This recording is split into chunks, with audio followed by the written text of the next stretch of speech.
सभी को नमस्कार। मैं आपके बीच राकेश चौधरी इस प्यारे से YouTube चैनल पे आपका स्वागत करते हैं। दोस्तों, जिस प्रकार से जीके जीएस की आपकी क्लास चल रही थी, प्रैक्टिस सेट चल रहे हैं, उसी प्रैक्टिस सेट में एक प्रैक्टिस सेट और ऐड कर दिया गया। तो सारे विद्यार्थी फटाफट से जीके जीएस का प्रैक्टिस सेट नंबर 8 यानी कि 8 नंबर प्रैक्टिस सेट नंबर 8, जिसने 8 से पहले के प्रैक्टिस सेट नंबर नहीं देखे तो सभी से निवेदन है कि वो प्रैक्टिस सेट नंबर 1 से लेके सभी कंप्लीट देखे। और आज का जो अपना प्रैक्टिस सेट नंबर रहेगा वो प्रैक्टिस सेट नंबर रहेगा आपके सामने 8 नंबर। आपको यहाँ पे प्रश्न में क्या दिए गए, आराम से क्वेश्चन को पढ़ना, क्वेश्चन क्या दिए गए। और सभी दोस्तों से कहना चाहता हूँ तो जो पहली बार चैनल पे जुड़े सभी से हाथ जोड़ के विनती है, चैनल को सब्सक्राइब करेंगे, वीडियो को लाइक करेंगे, वीडियो को शेयर करेंगे। और बढ़ते आज के अपने फर्स्ट क्वेश्चन को। क्वेश्चन में क्या दिया गया, आराम से क्वेश्चन को पढ़ना। क्वेश्चन बोलता है कि नील नदी, जो नील नदी है वो किस महाद्वीप का एक हिस्सा है। आपको याद रखना है, नील नदी विश्व की सबसे लंबी नदी है। पहला प्रश्न तो ये याद रखना है, विश्व की सबसे लंबी नदी का नाम क्या है, नील नदी। तो यहां पर प्रश्न आता है कि विश्व की सबसे लंबी नदी याद रखना, नील नदी 6650 किलोमीटर में। एक प्रश्न और याद रखिए, नील नदी का प्राचीन जो नाम है, प्राचीन नाम, इसे क्या बोलते हैं भैया। तो याद रखना, इस नील नदी का नाम कोई प्राचीन नहीं है, लेकिन ये जहां बहती है उसे आपके मिस्र या इजिप्ट कहा जाता है। ठीक है, एक प्रश्न और याद रखिए, नील नदी का उद्गम स्थल, नील नदी का उद्गम स्थल जो है वो कहां से है। तो नील नदी अपना जल किस झील से उठाती है। तो याद रखिए विक्टोरिया लेक यानी कि विक्टोरिया झील से।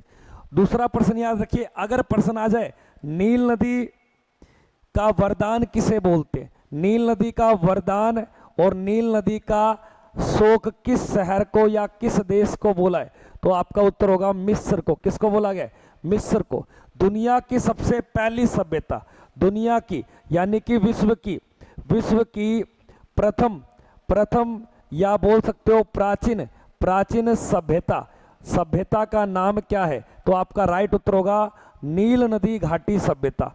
नील नदी घाटी सभ्यता, या इसे बोलते हैं मिस्र, या इसे कहा जाता है इजिप्ट सभ्यता। कीप ए साइलेंट, ऊपर जाके बात कर ले, दोनों जनों से बोल रहा हूं, ऊपर चले जाओ ईमानदारी से, नहीं मार के भूत बनाऊंगा एक का। याद रखिए, अगर प्रश्न आ जाए कि नील नदी किस महाद्वीप में बहती है तो आपका राइट उत्तर होगा अफ्रीका। कहां बहती है, अफ्रीका के बारे में प्रश्न सुनना। दुनिया का अगर प्रश्न आ जाए, दुनिया या पृथ्वी का दूसरा सबसे बड़ा महाद्वीप कौन सा है। तो महाद्वीप याद रखोगे लाडले, अफ्रीका महाद्वीप को अंध महाद्वीप भी कहा जाता है। महाद्वीप यानी कि काला महाद्वीप भी कहा जाता है। अफ्रीका याद रखना, दुनिया के सर्वाधिक जो देश लगभग आपके 54 देश किस महाद्वीप में है, अफ्रीका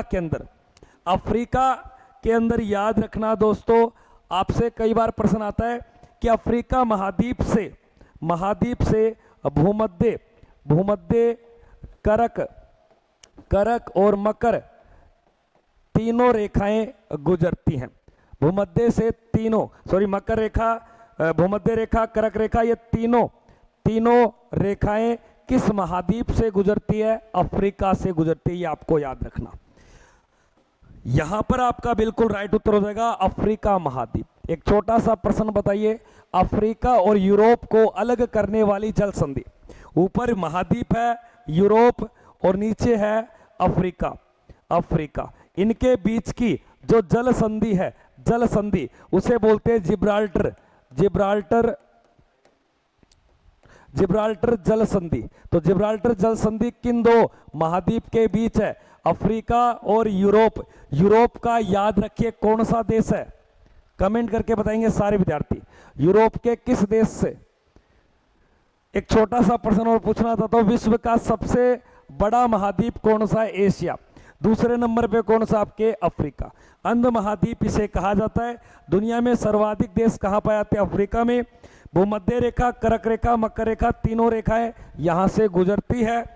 अफ्रीका महाद्वीप की सबसे लंबी या विश्व की सबसे लंबी नदी कौन सी है, नील नदी, जो 6650 किलोमीटर में उद्गम स्थल इसका याद रखना विक्टोरिया झील।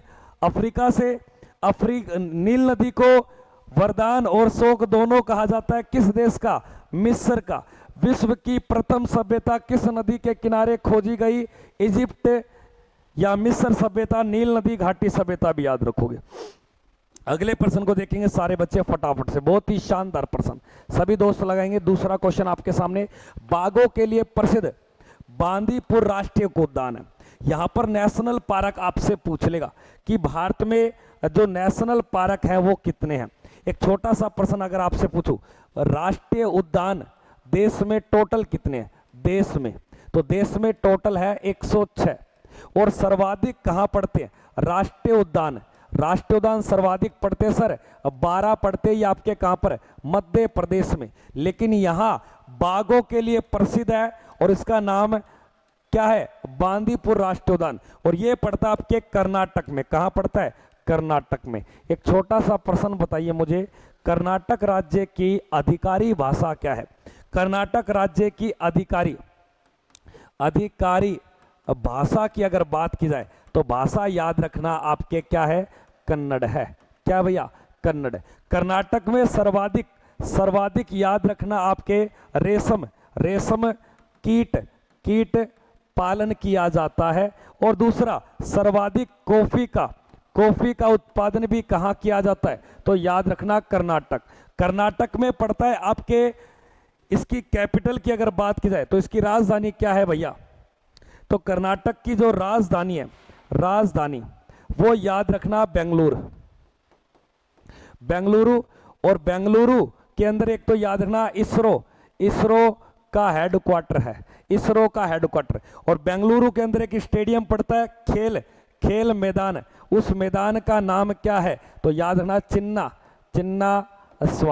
चिन्ना स्वामी आपके खेल मैदान भारत के किस राज्य में, तो आपका यहां राइट उत्तर हो जाएगा ऑप्शन संख्या यानी कि बेंगलुरु, चिन्ना स्वामी क्रिकेट स्टेडियम। बेंगलुरु को ही बोलते हैं भारत में सिलिकॉन वैली, सिलिकॉन वैली। तो सिलिकॉन घाटी किस शहर को बोला है, बेंगलुरु को। और बेंगलुरु को कहा जाता है भारत के अंदर, याद रखना बेंगलुरु को बोला है उद्यानों का शहर। तो उद्यानों का शहर है यानी कि पार्क सिटी किसे कहा जाता है, बेंगलुरु को। कर्नाटक अधिकारी भाषा कन्नड़ याद रखना। कर्नाटक अगर मैं पूछ लूं तो बांदीपुर नामक जगह कहां पड़ता है, कर्नाटक में। कर्नाटक में एक जगह पड़ती है बेलगांव, क्या पड़ती है भैया, बेलगांव। और बेलगांव में याद रखना 1924 में महात्मा गांधी ने कांग्रेस पार्टी की एकमात्र अध्यक्षता की थी। तो कांग्रेस अधिवेशन में गांधी जी ने अध्यक्षता किस वर्ष की, 1924 में। और कहां पे की थी, कर्नाटक के बेलगांव में। लड़ ले, ये पेपर में फंस सकता है प्रश्न। कर्नाटक की राजधानी का नाम बेंगलुरु है। बेंगलुरु को अंतरिक्ष शहर बोलते हैं। बेंगलुरु में ही इसरो क्या पड़ता है, इसरो का हेडक्वार्टर। यहां तक कोई दिक्कत है क्वेश्चन में? मेरे हिसाब से तो यहां पे कोई भी दिक्कत नहीं है। अगर कोई क्वेश्चन आपको नहीं समझ में आता तो कमेंट करके जरूर लिखोगे। अगले प्रश्न को देखिए लाडले, क्या दिया गया, नेक्स्ट क्वेश्चन फटाफट से। अगला प्रश्न कि एक देशांतर को पार करने में, याद रखिए हमारी पृथ्वी के एक ढांचे को, पृथ्वी को समझने के लिए एक ग्लोब की नीड है। किसकी है भैया, ग्लोब की आवश्यकता है, ग्लोब की आवश्यकता। इस ग्लोब पर आपको याद रखना कुल जो देशांतर रेखाएं हैं, देशांतर रेखाएं, वो याद रखना आपके टोटल 360 है। कितनी है, 360। हमारी पृथ्वी अपनी जगह क्या कर रही है, परिभ्रमण कर रही है। क्या कर रही है, परिभ्रमण, जो पश्चिम से पूर्व घूमती रहती है, ऐसे ऐसे चक्कर लगा रही है। याद रखना इसका परिभ्रमण जो काल है वो 24 घंटे का। कितने घंटे का? 24 घंटे में एक चक्कर लगाइए। और हमारी पृथ्वी पर जो इस प्रकार की देशांतर रेखाएं हैं, इस प्रकार की रेखाएं, वो टोटल कितनी है? 360। कितनी है भैया? 360। और एक घंटे में कितना डिग्री या कितना झुकाव, यानी कि कितना डिग्री घूम सकती है? तो इसको काट के देख लेना, आपके कितना आएगा? 15। तो एक घंटे में कितना डिग्री घूमती है? 15 डिग्री। जब 1 डिग्री घूमना हो तो ऊपर घंटे की मिनट और 15 आपके एंगल, तो 15 चौके 60। यानी कि पृथ्वी अपनी जगह अगर गोल गोल घूमेगी तो 1 डिग्री घूमने में कितना मिनट लेगी? 4 मिनट।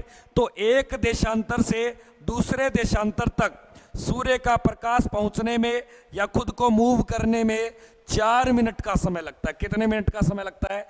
4 मिनट का समय लगता है। ये आपको याद रखना है पक्का पक्का। अब सुनना, कोई भी एक देशांतर और उसके दूसरा देशांतर, इसके बीच की जो खाली जगह है, इस जगह को गोरे कहा जाता है। गोरे। तो पेपर में यह भी बनता है, दो देशांतरों के बीच के स्थान को क्या बोलते हैं स्थानीय भाषा में? गोरे कहा जाता है। सुनना मेरी बात, दो देशांतरों के मध्य की जो सर्वाधिक दूरी होती है वो कौन सी रेखा पे? भूमध्य रेखा पर है। कितनी? 111.32 किलोमीटर। 111.32 किलोमीटर रेखा।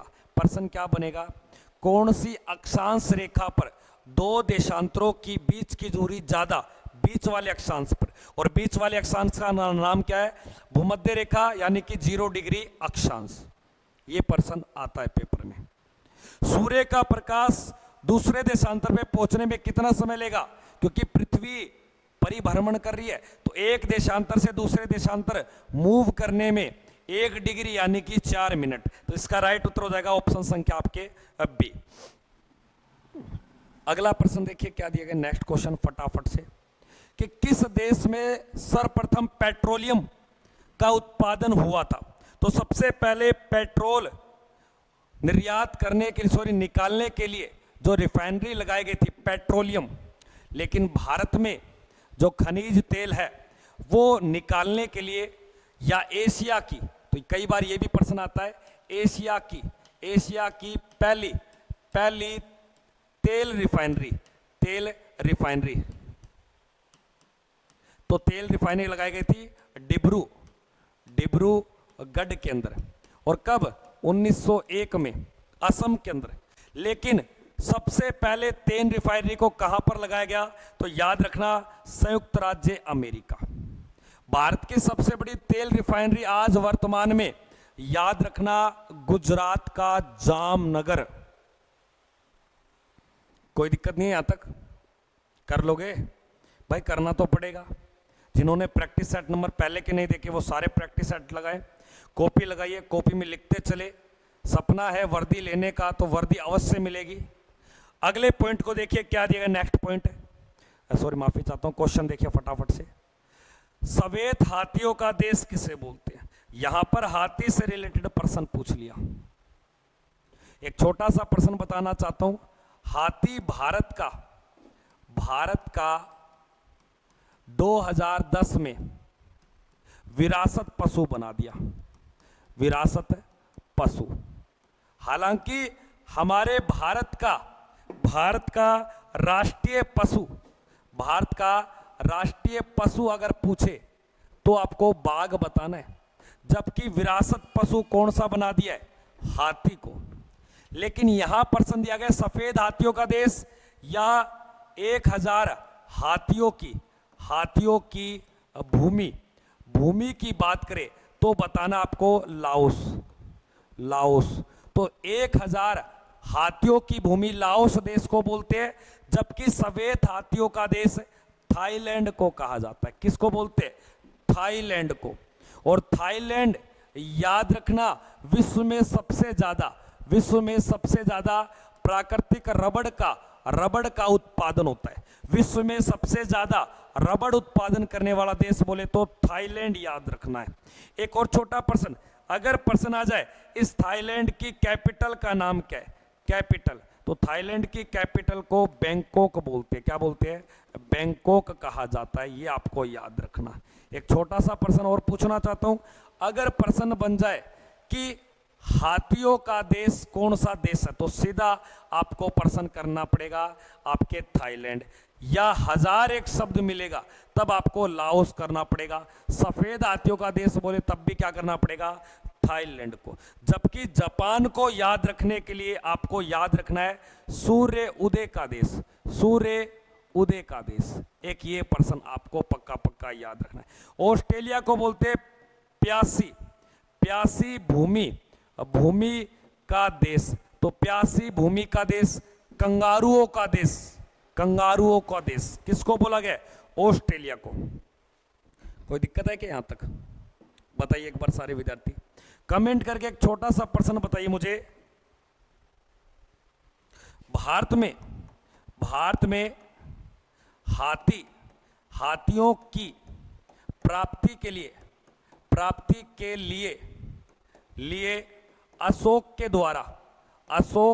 द्वारा कौन सा युद्ध किया गया? एक ये प्रश्न दे दिया आपको मैंने, कमेंट सेक्शन में जरूर बताओगे। हाथियों को प्राप्ति के लिए सम्राट अशोक के द्वारा एक युद्ध किया गया था, उस युद्ध का नाम बताना है। बहुत ही इंपॉर्टेंट। इसके जीवन का एकमात्र युद्ध था, प्रथम व अंतिम। उस युद्ध के बाद इसने कभी भी लड़ाई नहीं की और उसके बाद इसने बौद्ध धर्म की धम्म नीति, त्रिपिटक का एक हिस्सा है, धम्म नीति को अपना लिया। अगले प्रश्न को देखिए क्या दिया। नेक्स्ट प्रश्न कि लव ऑल ये शब्द किस खेल से जुड़ा हुआ है? तो खेल से जुड़े हुए आपसे शब्दावली पेपर में पूछता है। जैसे एक शब्द मिलेगा हुक, हुक शब्द, एक शब्द मिलेगा टी शब्द, एक शब्द मिलेगा हैट्रिक, हैट्रिक, एक शब्द मिलेगा अपर कट, ठीक है। एक मिलेगा पेनल्टी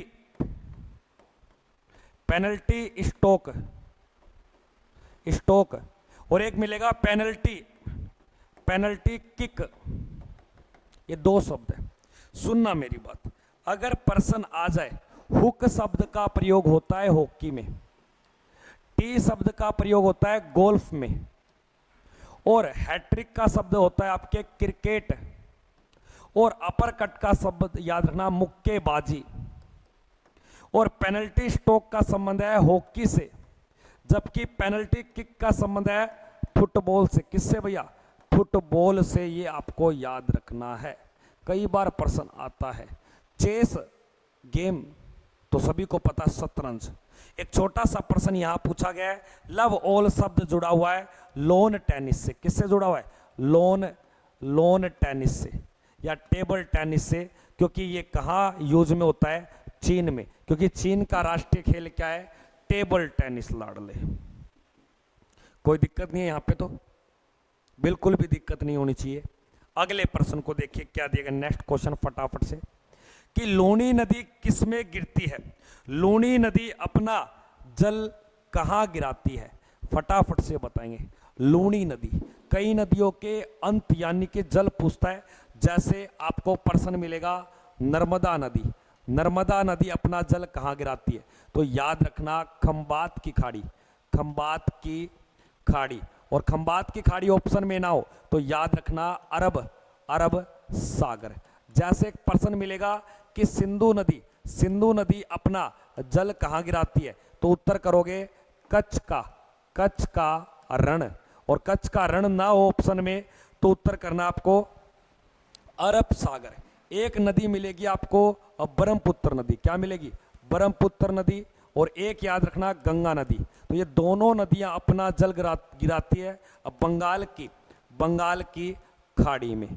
और एक नदी और याद रखिए जो बहुत ही ज्यादा पेपर में बार बार पूछाती है कि गोदावरी और आपके कृष्णा और प्लस में कावेरी, ये सारी की सारी नदियां अपना जल गिराती है बंगाल की खाड़ी में। और प्रश्न में क्या पूछा गया है कि लूनी नदी, इस लूनी नदी को बोलते हैं पश्चिमी राजस्थान, या बोलते हैं मरुस्थल, मरुस्थल, मरुस्थल की जीवन जीवन रेखा, जीवन रेखा लाइफ लाइन रिवर कहा जाता है पश्चिमी राजस्थान की जीवन रेखा। दूसरी बात, इस लूणी को आदि, आदि और प्लस में आदि, आदि मीठी, मीठी व आदि, आदि खारी नदी भी बोलते हैं, खारी नदी। इसे नमक की नदी कहा जाता है क्योंकि इसका स्वाद चेंज हो जाता है। लूणी नदी का उद्गम स्थल, अगर लूणी नदी कहां से बहना स्टार्ट करती है, इसका उद्गम, उद्गम याद रखना आपके नाग, नाग पहाड़, और नाग पहाड़ कहाँ है, अजमेर में, अजमेर से ये स्टार्ट होती है और कच्छ का रण गुजरात में अपना जल गिराती है, ये आपको ध्यान देना है। कच्छ का रण गुजरात में, जो राजस्थान गुजरात इसका क्या बनता है, परवा क्षेत्र बनता है।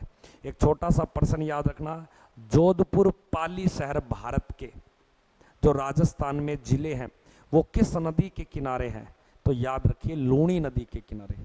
इस लूणी नदी की खूब सारी सहायक नदियां हैं, लीलड़ी, कुकड़ी, ठीक है ना, बांडी। अगले प्रश्न को देखिए क्या दिया गया। नेक्स्ट प्रश्न, पंचायत अधिनियम में सरपंच के पद हेतु एक न्यूनतम एज पूछ रहा है, तो ये न्यूनतम एज आपको ध्यान देना है। जैसे राष्ट्रपति के लिए पूछ लेगा, उपराष्ट्रपति के लिए पूछ लेगा, उपराष्ट्रपति के लिए पूछ लेगा राज्यपाल के लिए कितनी है, राज्यपाल के लिए पूछ लेगा, लोकसभा, लोकसभा के सदस्यों के लिए कितनी है, सदस्यों के लिए पूछ लेगा, विधानसभा के सदस्यों के लिए कितनी है, आपसे पूछेगा राज्यसभा के सदस्यों के लिए कितनी है, आपसे पूछेगा राज्य की विधान परिषद के लिए कितनी है, विधान परिषद के लिए, ठीक है। एक आपसे पूछ लेगा किसी राज्य का सीएम बनने की, किसी अपने देश के पीएम बनने की। ये सारी बातें याद रखनी है। अगर पेपर में आ जाए कि राष्ट्रपति उपराष्ट्रपति इन तीनों के लिए 35 वर्ष होनी चाहिए पूर्ण, लोकसभा विधानसभा इन दोनों के लिए 25 वर्ष होनी चाहिए, और सीएम और पीएम इन दोनों के लिए भी कितनी, 25, राज्य और विधान परिषद के लिए कितनी होनी चाहिए, 30 वर्ष होनी चाहिए। लेकिन मतदान करना है तो मतदान की जो एज होती है लाडले, वो याद रखना आपके कितनी, 18 वर्ष। कितनी बताओगे, 18 वर्ष। और सुनना, अगर आपको पंचायत की बजाय यहां मिल जाए नगर पालिका, और नगर पालिका में जो चेयरमैन होता है, चेयरमैन, तो चेयरमैन बनने की भी न्यूनतम आयु कितनी, 21, और सरपंच बनने की भी कितनी होती है, 21, और उप सरपंच बनने की भी 21, और याद रखना आपके वार्ड पंच बनने की भी आयु कितनी होती है, 21 वर्ष। तो कई बार प्रश्न आता है पंचायती राज व्यवस्था या नगर निगम, इन सभी के लिए जितने भी अध्यक्ष या सदस्य बनेंगे तो उनकी एज कितनी होनी चाहिए, 21 वर्ष होनी चाहिए। एक छोटा सा प्रश्न याद रखना, वोट डालने के लिए जो 18 वर्ष एज है ये वर्तमान में है, लेकिन 1989 से पहले, राजीव गांधी की सरकार से पहले ये वोट डालने की एज 21 वर्ष थी। एक छोटा सा प्रश्न याद रखना, किसी भी ग्राम पंचायत में सरपंच का चुनाव प्रत्यक्ष रूप से होता है, जिसमें जनता क्या करती है, वोट डालती है। और सरपंच कितने वर्षों के लिए चुना जाता है, तो याद रखना 5 वर्षों के लिए। कितने वर्षों के लिए, 5, जो पंचायत का एक कार्यकाल है जो 5-5 वर्ष के अंतराल पे चलती है। पंचायत, सबसे पहले पंचायती राज व्यवस्था कहां लागू हुई थी, राजस्थान के बगदरी गांव में, ठीक है ना। अगले प्रश्न को देखिए दोस्तों, क्या दिया, नेक्स्ट क्वेश्चन फटाफट से। निम्नलिखित में से कौन सी गैर संवैधानिक संस्थान है, गैर संवैधानिक संस्थान, तो गैर संवैधानिक संस्थान का मतलब जिसका भारतीय संविधान में कोई उल्लेख नहीं है, यानी कि जिसका संविधान में कोई उल्लेख नहीं, कोई उल्लेख नहीं संविधान में। और राइट उत्तर हो जाएगा आपके योजना आयोग। अब याद रखना, आज वर्तमान में करंट में योजना आयोग नहीं है। करंट में इसका नाम बदल दिया गया और कर दिया गया है नीति आयोग। और नीति आयोग भी कैसा निकाय है? गैर संवैधानिक है, जो 1 जनवरी 2015 से इसे स्थापित किया गया है। वर्तमान में नीति आयोग या योजना आयोग के जो अध्यक्ष होते हैं वो देश के प्रधानमंत्री चुनना। योजना आयोग जो बना था ये 1950 में 15 मार्च को, तब इसका अध्यक्ष था पंडित जवाहरलाल नेहरू। जबकि करंट में इसका नाम बदल के क्या कर दिया? नीति आयोग। और नीति आयोग का जो अध्यक्ष है वर्तमान में वो नरेंद्र मोदी है। अगर आपके सामने प्रश्न आ जाए नीति आयोग का अध्यक्ष कौन है, नीति आयोग का अध्यक्ष, तो याद रखना नरेंद्र मोदी। अब नीति आयोग का उपाध्यक्ष डिप्टी, याद रखना आपके सुमन बेरी। क्या बताओगे? सुमन बेरी। और नी आयोग का आपसे पूछ लेगा सीईओ, जो काम करने वाला इसका अधिकारी, तो याद रखना वी आर आपके सुब्रमण्यम।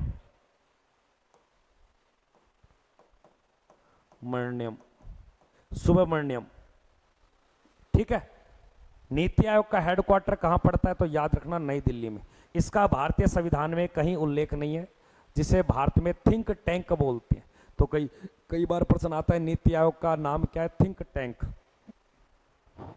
अगले प्रश्न में देखिए क्या दिया गया, नेक्स्ट प्रश्न, कि पंचतंत्र नामक पुस्तक के लेखक का नाम बताना। बुक से रिलेटेड बहुत प्रश्न आते हैं, बुक से रिलेटेड। जैसे एक आपको मैं बुक देता हूं, बहुत ही शानदार बुक का नाम है, याद रखना, गाइड पुस्तक। गाइड पुस्तक किसके द्वारा लिखी गई? तो पेपर में कभी आ जाए तो याद रखना R.K. नारायण। R.K. नारायण। एक बुक आपसे पूछ लेगा, मतलब ट्रेन टू पाकिस्तान।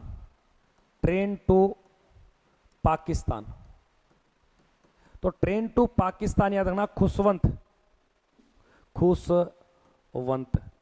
खुशवंत सिंह के द्वारा। एक पुस्तक याद रखना प्रेमा, मुंशी प्रेमचंद के द्वारा, प्रेमचंद। एक पुस्तक याद रखना गीता या गीतांजलि, रविंद्र नाथ टैगोर। एक पुस्तक और बता दो लगे हाथ, गीता बोध किसकी है? गीता बोध, तो याद रखना आपके महात्मा गांधी की। एक याद रखिए गीता, भगवत गीता, वेद व्यास। एक और याद रखिए गीता रहस्य। तो ये याद रखोगे आपके किसकी? लोक मान्य बाल गंगाधर तिलक। एक और याद रखोगे गीत गोविंद नामक जो पुस्तक है ये जयदेव की है। किसकी है? जयदेव की। यहां तक कोई दिक्कत है किसी को? तो यहां प्रश्न में क्या दिया गया है कि पंचतंत्र नामक जो पुस्तक है वो किसके द्वारा लिखी गई है? तो याद रखना आपके विष्णु शर्मा के द्वारा। किसके द्वारा? विष्णु शर्मा। वेद व्यास ने लिखी है महाभारत। क्या लिखी है? महाभारत। और तुलसीदास ने लिखी है रामचरित्र मानस। तो रामचरित्र मानस आपको ध्यान देना है। और कालिदास को बोलते हैं भारत का शेक्सपियर। रघुवंश, आपसे प्रश्न आएगा रघुवंश। और प्लस में आपके मेघदूत और अभिज्ञान शकुंतलम और कुमार संभव, भारत का शेक्सपियर कालिदास को, ये आपको याद रखना है। तो लेखक और आपके पुस्तकों का कॉम्बिनेशन पेपर में आ सकता है। एक छोटा सा प्रश्न अगर आपसे मैं पूछ लूं कि पेपर में पूछ लिया जाए कि इंडिका पुस्तक किसने लिखी है, इंडिका, तो याद रखना मेगास्थनीज के द्वारा। किसके द्वारा? मेगास्थनीज के द्वारा। एक बार रिवीजन करते हैं अपने प्रैक्टिस सेट की, तो सारे विद्यार्थी बताते चलेंगे मुझे। आपसे प्रश्न आ जाए कि पंचतंत्र के लेखक कौन है, तो क्या बोलोगे? विष्णु दत्त शर्मा। क्या बोलोगे? विष्णु दत्त शर्मा। आगे देखिए, निम्नलिखित में से कौन सी एक गैर संवैधानिक निकाय है जिसका भारतीय संविधान में कोई भी चर्चा यानी कि नहीं है, कोई आर्टिकल में उसको परिभाषित नहीं करवाया गया? तो याद रखना योजना आयोग, जो बन के आज क्या है, नीति आयोग। अगला प्रश्न देखना, पंचायत अधिनियम में सरपंच के पद, जो 1993 का 73वां संविधान संशोधन जो पंचायतों के कानून से बनाया गया, उसमें पंचायत का आपको एक सदस्य, एक मेंबर बनना है, जैसे ग्राम पंचायत, पंचायत समिति, जिला परिषद। तो इनमें आपको जब इनका हेड अध्यक्ष बनना होता है तो आपकी एक न्यूनतम एज होती है, वो कितने वर्ष है? 21 वर्ष है। जबकि राष्ट्रपति, उपराष्ट्रपति, राज्यपाल 35 वर्ष, सीएम, प्रधानमंत्री 25 वर्ष, लोकसभा का सदस्य, राज्यों की विधानसभा के सदस्य 25 वर्ष, संसद के उच्च सदन यानी कि राज्यसभा और राज्य विधानमंडल का उच्च सदन जो भारत के 6 राज्यों में जिसे बोलते हैं विधान परिषद, विधान परिषद और राज्यसभा के सदस्यों बनने की आयु 30 वर्ष, जबकि वोट डालने की आयु 18 वर्ष। आगे देखिए, लूणी नदी अपना जल कहां गिराती है? ये अजमेर के नाग पहाड़ से होते हुए गुजरात के कच्छ का रण यानी कि अरब सागर में अपना जल गिराती है। अरब सागर ऑप्शन में ना हो तो आपको कच्छ का रण जरूर मिलेगा। इस लूणी नदी को आधी मीठी व आधी खारी नदी कहा जाता है, ये आपको पक्का पक्का याद रखना है। अगले प्रश्न को देखिए, लव ऑल ये शब्द किस खेल से जुड़ा हुआ है? क्रिकेट से, हॉकी से, टेनिस से, फुटबॉल से? तो ये याद रखना आपके टेनिस से जुड़ा हुआ है। अगला प्रश्न देखना, सफेद हाथियों का देश किसे कहा गया? सफेद हाथियों का देश, 1000 हाथियों की भूमि लाओस को बोलते हैं, सफेद हाथियों का देश थाईलैंड को कहा जाता है। एक छोटा सा प्रश्न अक्सर पूछाता है, थाईलैंड किस महाद्वीप का हिस्सा है?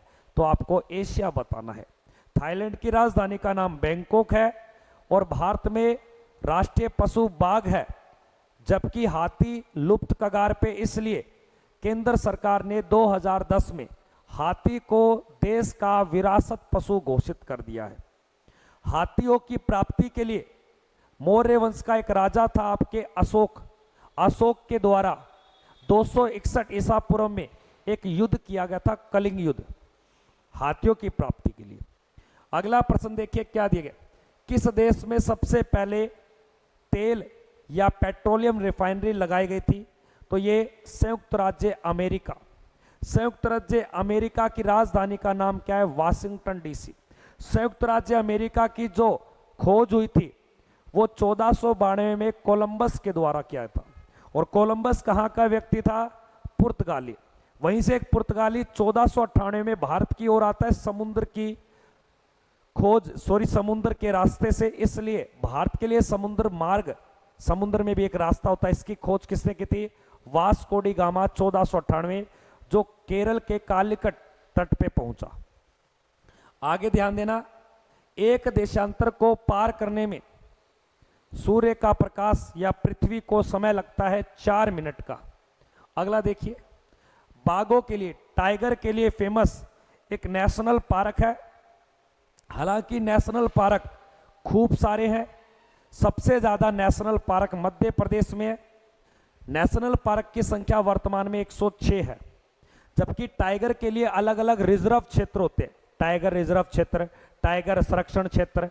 तो टाइगर संरक्षण क्षेत्र पूछ रहा है तो याद रखना ये बांदीपुर कहां पड़ता है? कर्नाटक में। तो आज का जो प्रैक्टिस सेट नंबर 8 का पहला प्रश्न ये प्रश्न था कि नील नदी किस महाद्वीप में बहती है? दुनिया की सबसे लंबी नदी विक्टोरिया जल से अपना जल उठाती है, विक्टोरिया झील से। तो उत्तर हो जाएगा इसका नील नदी। तो दोस्तों, जो विद्यार्थी पहली बार सेशन में जुड़ा है सभी से हाथ जोड़ के विनती है, सेशन को शेयर करेंगे, वीडियो को लाइक करेंगे, और आपको हमारे सेशन पसंद आ रहे हैं प्रैक्टिस सेट, तो सारे विद्यार्थी से हाथ जोड़ के विनती है चैनल को सब्सक्राइब करेंगे। मिलते हैं नई वीडियो में, तब तक के लिए जय हिंद, वंदे मातरम।